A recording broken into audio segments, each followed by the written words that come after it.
Assalamualaikum warahmatullahi wabarakatuh. Pada video kali ini, saya akan membahas materi tentang pertumbuhan dari bakteri. Pertumbuhan bakteri adalah sebagai salah satu ciri-ciri makhluk hidup. Pertumbuhan juga menjadi ciri-ciri dari bakteri. Pertumbuhan dari bakteri dapat kita amati secara langsung, yaitu dengan melihat jumlah koloni atau semakin besar jarak penyebaran dari bakteri tersebut.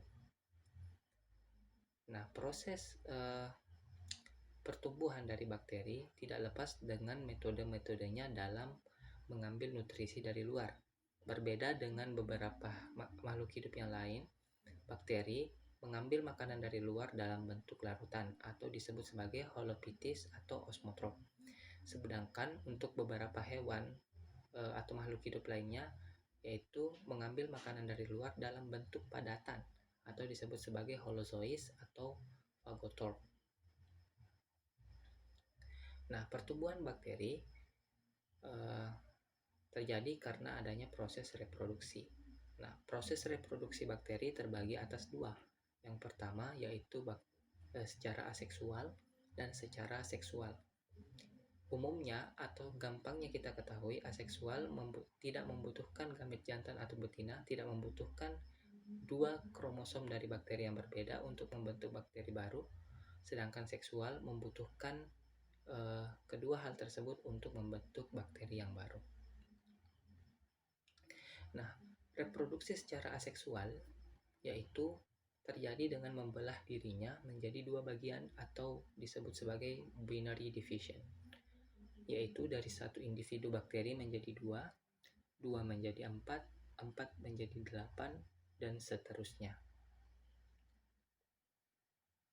Waktu yang digunakan dalam dua pembelahan disebut sebagai generation time, dan ini berbeda-beda dan generation time ini berbeda-beda dari setiap bakteri. Misalnya, untuk Escherichia coli membutuhkan waktu 15-29 menit untuk membelah, Salmonella typhi 23-24 menit untuk membelah, Staphylococcus 27-30 menit, Mycobacterium tuberculosis membutuhkan waktu 15 jam, dan Treponema pallidum membutuhkan waktu 1980 menit sampai dengan 33 jam untuk membelah. Jadi, perlu kita ketahui, waktu generation time dari setiap bakteri itu berbeda. Ada yang cepat dan ada yang lambat walaupun berada pada suhu dan lingkungan optimumnya. Fase pertumbuhan dari bakteri itu terbagi atas 4. Yang pertama yaitu fase inisial, yang kedua fase eksponensial, yang ketiga fase stationary, dan yang keempat fase deklinasi. Dapat kita lihat pada diagram tersebut. Fase yang pertama yaitu fase inisial. Fase ini merupakan fase penyesuaian diri bakteri terhadap lingkungan yang baru dia tinggali, atau fase yang terjadi pada saat pertama kali bakteri hinggap pada satu substrat. Kita lihat pada diagram, fase ini terletak pada titik A dan B. Diagramnya menurun, yang berarti seiring berjalannya waktu, jumlah bakterinya berkurang. Fase ini umumnya terjadi selama 2 jam. Dan kondisi ini bakteri belum mengalami perkembangbiakan. Nah, karena kita lihat diagramnya menurun, berarti jumlah bakterinya berkurang. Hal ini terjadi karena hanya beberapa bakteri lah yang bertahan hidup, atau terjadi proses filtrasi, terjadi proses seleksi di mana bakteri-bakteri yang tidak kuat mati sedangkan yang kuat bertahan hidup.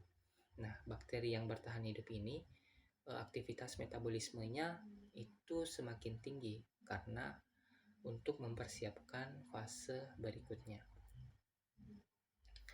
Fase selanjutnya yaitu fase eksponensial.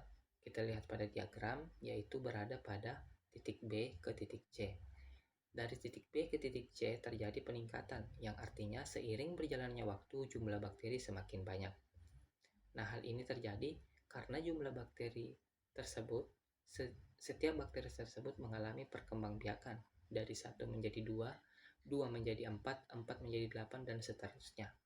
Namun titik ini hanya mentok sampai pada titik C. Karena kenapa? Karena pada proses ini, zat makanan yang terdapat pada tempat tinggal dari bakteri tersebut semakin berkurang karena semakin banyaknya bakteri.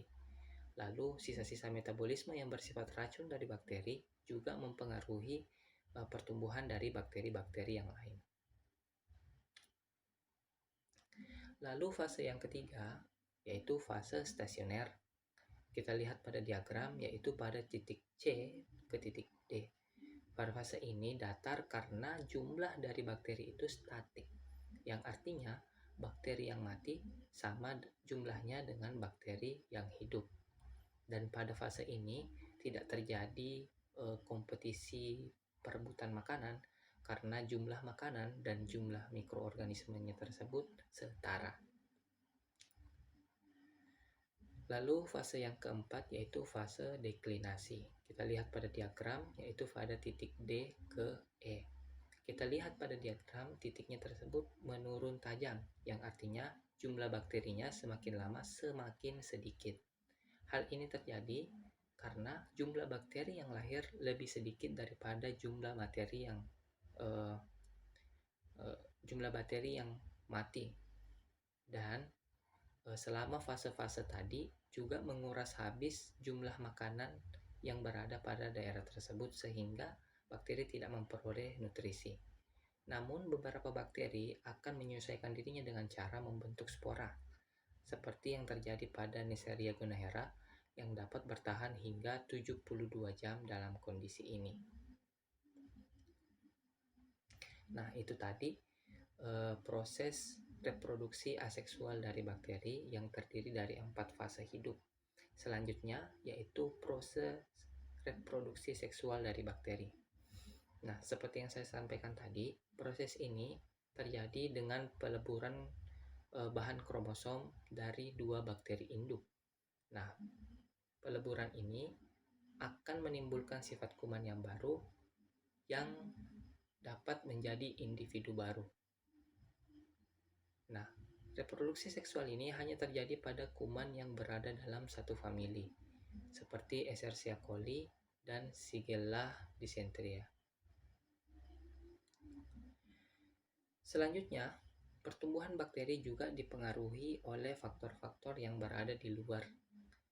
Nah, faktor yang pertama yaitu berdasarkan suhu pertumbuhan. Berdasarkan suhu pertumbuhan, bakteri dibedakan menjadi 3. Yang pertama yaitu psikrofilik, yaitu bakteri yang tumbuh pada kisaran minus 5 sampai dengan 30 derajat Celcius atau suhu optimumnya yaitu berada pada kisaran 10 sampai dengan 20 derajat Celcius. Lalu yang kedua yaitu mesofilik atau bakteri yang tumbuh pada kisaran 10 derajat Celcius sampai dengan 45 derajat Celcius atau dengan suhu optimum 20 derajat Celcius sampai dengan 40 derajat Celcius. Lalu yang terakhir yaitu termofilik atau bakteri yang cenderung suka hidup di tempat yang panas. Dia tumbuh pada kisaran 25 derajat Celcius sampai dengan suhu hampir mendidih yaitu 80 derajat Celcius. Atau suhu optimumnya untuk tumbuh yaitu 50 sampai dengan 60 derajat Celcius. Selanjutnya, itu tadi berdasarkan suhu. Selanjutnya yaitu berdasarkan kebutuhan oksigen. Nah, berdasarkan kebutuhan oksigen, kuman terbagi atas 3. Yang pertama yaitu kuman anaerob obligat atau kuman yang harus hidup tanpa oksigen karena oksigen atau O2 bersifat toksik terhadap golongan kuman ini, seperti pada Clostridium tetani dan Treponema pallidum. Lalu yang kedua yaitu kuman anaerob obligat atau bakteri yang harus hidup di lingkungan yang terdapat oksigen bebasnya atau O2, seperti pada Vibrio chlorella dan Bacillus anthracis.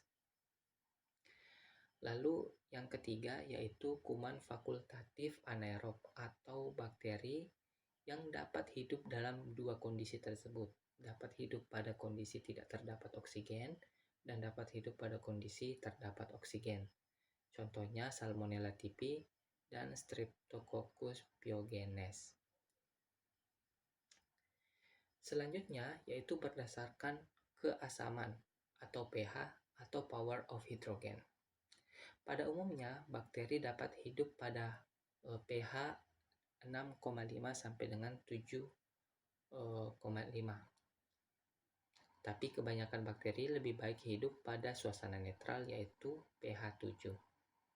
Nah, untuk pada manusia atau bakteri yang bersifat patogen terhadap manusia, yaitu hidup pada pH 6,8 sampai dengan 7,4 yang tidak lain merupakan pH dari darah kita sendiri.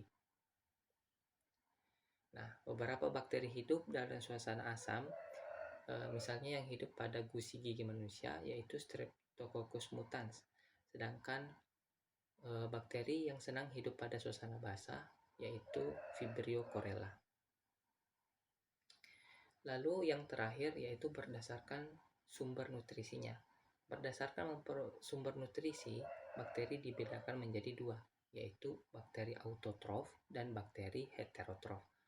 Bakteri autotrof singkatnya adalah bakteri yang mampu mensintesis makanannya sendiri atau bakteri yang dapat menggunakan karbon dioksida atau CO2 sebagai sumber karbonnya yang berfungsi bagi pertumbuhan dan sintesis metabolisme tubuhnya. Bakteri autotrof terbagi atas dua, yaitu autotrof fotosintetik, yang mana proses sintesisnya ini menggunakan energi dari cahaya. Sedangkan yang kedua yaitu autotrof kemosintetik, yang menggunakan energi dari oksidasi substrat ion organik seperti ferrum, NH3, dan NO2. Nah, kebalikan dari bakteri autotrof yaitu bakteri heterotrof, yaitu bakteri yang hanya dapat menggunakan senyawa organik atau karbohidrat sebagai sumber karbonnya. Demikianlah video yang dapat saya berikan. Semoga bermanfaat. Wabillahi taufiq wal hidayah. Assalamualaikum warahmatullahi wabarakatuh.